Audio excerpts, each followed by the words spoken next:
الحمد لله نحمده ونستعينه ونستغفره ونؤمن به ونتوكل عليه ونعوذ بالله من شرور أنفسنا ومن سيئات أعمالنا من يهده الله فلا مضل له ومن يضلله فلا هادي له ونشهد أن لا إله إلا الله وحده لا شريك له ونشهد أن سيدنا وحبيبنا وسندنا ومولانا محمدا عبده ورسوله.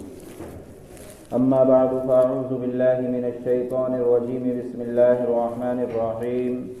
والذين جاهدوا فينا لنهدينهم سبلنا وإن الله لمع المحسنين. صدق الله العظيم. معزز سامعین کرام، جیسا کہ ہم جانتے ہیں کہ آج 23 جنوری ہے اور 3 دن کے بعد میں 26 جنوری ہے، تو اس تاریخ کا جاننا یہ بھی ہمارے لیے ضروری ہے. بعض احمق جو ہیں وہ یہ کہتے ہیں کہ مسجد کے ممبر سے تاریخ کی باتیں یا اس طرح کی باتیں نہیں کرنی چاہیے. نہیں، بلکہ اسلام کا اور سیاست کا بڑا گہرا تعلق ہے. اگر ہم دیکھیں اللہ کے نبی علیہ الصلوۃ والسلام کی زندگی کو اٹھا کر کے تو سیاسی زندگی بھی ملتی ہے آپ علیہ الصلوۃ والسلام کی. تو یہ کہنا بڑی بے وقوفی کی بات ہے کہ مسجد کے ممبر سے تاریخ کی بات کرنا یا سیاست کی بات کرنا یہ غلط ہے. تو یہ بے وقوفی کی بات ہے. بہرحال تو ہم جانتے ہیں آج 23 جنوری ہے اور 3 دن کے بعد میں 26 جنوری ہے.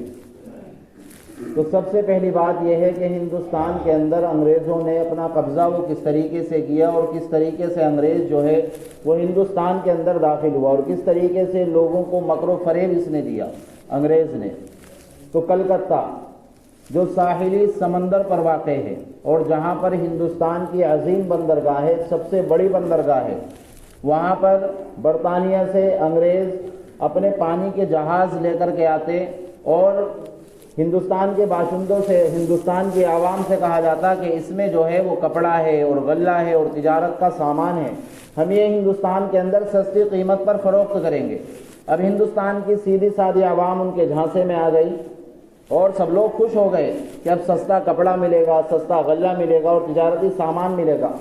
سب ان کے جھانسے میں آ گئی، لیکن کوئی نہیں جانتا تھا کہ ان جہازوں کے اندر کیا تھا. ان جہازوں کے اندر ہتھیار تھے جو چھپا کر کے ہندوستان لائے جا رہے تھے اور ان جہازوں کے ذریعے سے اپنی فوج کو انگریز ہندوستان کے اندر داخل کرنا چاہتا تھا. اور دیکھتے ہی دیکھتے دھیرے دھیرے انگریز نے اپنی فوجی چھاؤنی بنگال کو بنا لیا اور وہاں پر مکمل طور پر اس کا قبضہ ہو گیا. اب وہاں پر ایک راجا تھے سراج الدولہ نام سے. تو سراج الدولہ نے جب دیکھا کہ انگریز نے ہمارے بنگال کے اندر قبضہ کر لیا ہے تو ان کی غیرت اور ان کی حمیت جوش میں آئی اور وہ اپنے فوجی دستے کو لے کر کے، اپنے فوجی لشکر کو لے کر کے ان کے مقابلے کے لیے نکلے. انگریز سے مقابلہ کیا، لیکن چونکہ انگریز جو تھا اس وقت پاور میں تھا تو سراج الدولہ کو شہید کر دیا گیا اور ان کی جو فوج تھی اس کو شکست دے دی گئی، اس کو مات دے دی گئی. اسی طریقے سے دھیرے دھیرے انگریز نے دور دراز علاقوں کے اندر، دور دراز صوبوں کے اندر اپنا جو ہے وہ قبضہ کر لیا، اپنی حکومت وہاں پر جما لی. تو جب ہندوستان کے اندر لوگوں نے دیکھا، علماء کرام نے دیکھا اور مسلمانوں نے دیکھا تو اہل وطن بھی اور مسلمان بھی انگریز کے مقابلے میں میدان میں اتر پڑے اور ان کا مقابلہ کرنے لگے. اور بہادر شاہ ظفر جو تھے اس وقت ان کی فوج تھی اور وہ بھی خود بھی انگریز کے مقابلے میں آ گئے. لیکن انگریز کے پاس میں اس وقت میں نئے نئے ہتھیار تھے تو ان کے نئے نئے ہتھیار کی وجہ سے مسلمان ہیں اور اہل وطن ہیں اور بادشاہ وغیرہ ہیں، یہ سب ان کے سامنے کمزور پڑتے چلے گئے اور سب کو انگریز جو ہے وہ مات دیتا چلا گیا. تو لیکن ہندوستان کے جو باشندے تھے، ہندوستان کے باشندوں نے قربانیاں دینا نہیں چھوڑی، برابر انگریزوں کا مقابلہ کرتے رہے. اور خاص طور سے اکابرین دیوبند، علماء کرام، یہ انگریز کی آنکھ میں آنکھ ڈال کر کے ان کو جواب دینے لگے اور بار بار ان کے مقابلے میں آنے لگے. پھر علماء کرام نے دیکھا، اکابرین دیوبند نے دیکھا کہ انگریز جو ہے وہ صرف ہندوستان پر قبضہ کرنا نہیں چاہتا ہے، انگریز صرف اس پر حکومت کرنا نہیں چاہتا ہے، اپنی غلامی میں لینا ہندوستان کو نہیں چاہتا ہے، بلکہ اس کا مقصد یہ ہے کہ یہ اسلام کو مٹانا چاہتا ہے. تو انگریز نے کام کیا، انگلینڈ سے پادریوں کی جماعت بلائی اور وہ پادری حضرات جو ہیں وہ گلیوں میں کوچوں میں گھوم گھوم کر کے اسلام کی دعوت نہیں بلکہ عیسائیت کے لوگوں کو دعوت دینے لگے، اسلام سے لوگوں کو مرتد کرنے لگے، لوگوں کو پھیرنے لگے۔ اکابرین دیوبند نے دیکھا، علماء کرام نے اس کو دیکھا تو علماء کرام جو ہے فکر مند ہوئے علماء کرام نے شاہ عبدالعزیز رحمۃ اللہ علیہ، دہلوی رحمۃ اللہ علیہ، انہوں نے سب سے پہلے فتویٰ دیا انگریزوں کے خلاف کہ ان کے خلاف جہاد کرنا یہ فرض ہو چکا ہے۔ جب یہ فتویٰ جو ہے منظر عام پر آیا تو لوگ جو ہے خاص طور پر مسلمان جو ہے یہ خاص طور پر انگریز کے مقابلے کے لیے نکلے کہ یہ تو ہمارے اسلام پر، ہمارے ایمان پر ڈاکہ ڈالنے کی کوشش کر رہے ہیں۔ ان کا مقصد صرف یہ نہیں ہے کہ ہندوستان پر قبضہ کر لیا جائے، بلکہ اسلام پر قبضہ کرنا چاہتے ہیں، اسلام سے لوگوں کو پھیرنا چاہتے ہیں۔ تو پھر مسلمان جو ہے اور علماء کرام جو ہے ان کے خلاف وہ نکلے، میدان میں اترے۔ شاملی کے میدان میں علماء کرام ہتھیاروں کے ساتھ میں اترے۔ حافظ زانن رحمۃ اللہ علیہ ان کے گولی لگی اور وہ شہید ہو گئے، اور مولانا حسین احمد مدنی رحمۃ اللہ علیہ یا مولانا رشید احمد گنگوہی رحمۃ اللہ علیہ، ان دونوں حضرات میں سے وہاں پر ایک موجود ہے، ان کے گولی لگی لیکن اللہ نے اپنی کرامت ظاہر کی اور وہیں پر ان کو شفا عطا فرما دی۔ تو انگریزوں نے مسلمانوں کے خلاف، خاص طور پر علماء کرام کے خلاف ظلم و ستم ڈھانے شروع کر دیے۔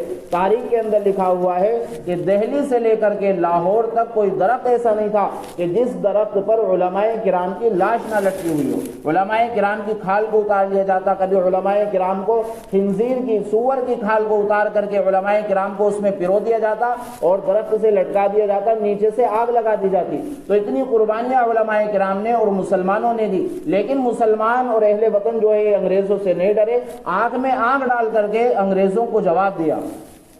اب ایک جگہ لاہور کے ایک شہر کے اندر عدالت لگی ہوئی تھی، انگریز جو جج تھا وہ بیٹھا ہوا تھا، انگریزی جو ہے وہ عدالت لگی ہوئی تھی۔ مولانا حسین احمد مدنی رحمۃ اللہ علیہ مجرم اور ملزم کی حیثیت سے وہاں پر موجود تھے، اور مولانا محمد علی جوہر رحمۃ اللہ علیہ یہ بھی وہاں پر موجود تھے۔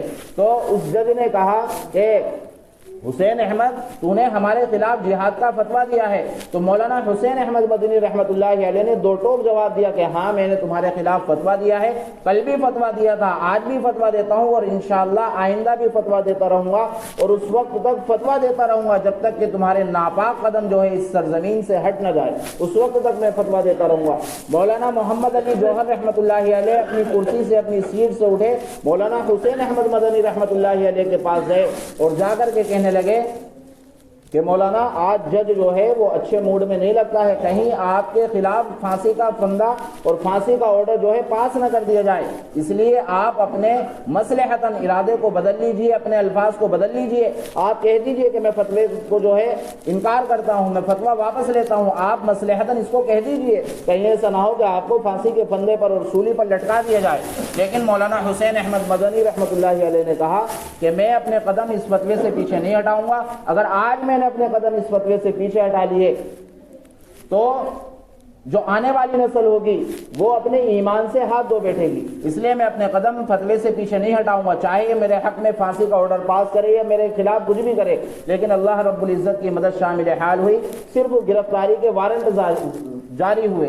اسی طریقے سے مولانا قاسم نانوتوی رحمۃ اللہ علیہ 3 دن تک چھپے رہے، 3 دن کے بعد باہر آئے، ان کے خلاف بھی گرفتاری کے وارنٹ جاری ہو چکے تھے، تو 3 دن تک چھپے رہے، 3 دن کے بعد باہر واپس آئے اور لوگوں میں گھومنے لگے۔ لوگوں نے کہا کہ حضرت آپ 3 دن تک چھپے رہے، اب باہر آ گئے، کیا وجہ ہے؟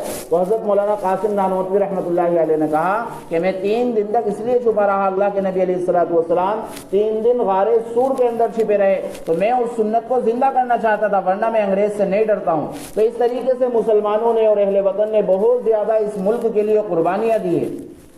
اسی طریقے سے کہ ہم 26 جنوری کیوں مناتے ہیں جبکہ ہمارا دیش جو ہے وہ 15 اگست 1947 کو آزاد ہوا، لیکن ہم 26 جنوری مناتے ہیں۔ تو 26 جنوری ہم اس لیے مناتے ہیں کہ 26 جنوری میں ہمارا جو ملک کا قانون ہے یہ پورے ملک پر نافذ کیا گیا، پورے ملک پر جو ہے لاگو کیا گیا، کیونکہ انگریزوں کی 250 سال تقریباً اور یا 300 سال انگریزوں کی اس ملک کے اندر حکومت تھی، تو اب ایک سنویدھان ہونا چاہیے۔ 15 اگست 1947 کو ہمارا دیش آزاد ہوا تو ایک قانون کی ضرورت تھی، ایک اصول کی ضرورت تھی کہ ہم اپنے دیش کو کس طریقے سے چلائیں۔ تو تقریباً 290 لوگ ایک میٹنگ ہوئی اور ایک کمیٹی اور ایک سمیتی قائم کی گئی، جس کے جو ہے صدر ڈاکٹر بھیم راؤ امبیڈکر کو منتخب کیا گیا، اور انہوں نے جو ہے سنویدھان کو لکھا، انہوں نے قانون کو لکھا۔ اور 1949 میں تقریباً 2 سال 11 مہینے 18 دن قانون لکھنے میں لگے. پھر 1949 میں اس کو پارلیمنٹ کے اندر پیش کیا گیا اور 2 کتابیں لکھی گئی, ایک ہندی میں لکھی گئی اور ایک انگلش میں لکھی گئی. تو 1949 میں اس کو پارلیمنٹ کے اندر پیش کیا گیا, پارلیمنٹ میں لوگوں نے پڑھا اور اس کو تسلیم کر لیا. تقریباً اس وقت میں 390 قانون بنائے گئے اور آج کے دور میں جو ہے تقریباً 470 کے قریب قانون ہیں. تو 1949 میں اس کو پارلیمنٹ کے اندر پیش کیا گیا. پھر 26 جنوری اور 1950 کے اندر پورے ملک کے اندر اس کو لاگو کیا گیا, نافذ کیا گیا. اسی لیے ہم 26 جنوری مناتے ہیں, اس لیے 26 جنوری کو کہا جاتا ہے یوم جمہوریہ اردو کے اندر, اور انگلش کے اندر کہا جاتا ہے ریپبلک ڈے, اور اسی طریقے سے ہندی کے اندر کہا جاتا ہے گنتنتر دیوس. تو میرے بھائیو بزرگو دوستو, اس ملک کے اندر صرف ایسا نہیں ہے کہ اہل وطن نے قربانی دی ہے, نہیں, بلکہ ہم نے بھی قربانی دی ہے, ہم نے اپنی جانوں کو قربان کر دیا ہے اس ملک کی خاطر. تو اس ملک کے اندر ہمارا بھی حصہ اتنا ہی ہے جتنا غیروں کا حصہ ہے. ایسا نہیں ہے کہ ہم اس ملک کے اندر کرایہ دار ہیں یا قرض دار ہیں, نہیں, بلکہ ہم اس ملک کے امین ہیں, امانت دار ہیں. ہم نے اس ملک کے لیے اپنے آپ کو لہو لہان کیا ہے, اس زمین کو ہم نے اپنے خون سے تر کیا ہے, رنگین کیا ہے. تو اس کے اندر ایسا نہیں ہے تو قربانی غیروں نے دی, ہم نے قربانی نہیں دی, بلکہ ہم نے بھی قربانی دی ہے.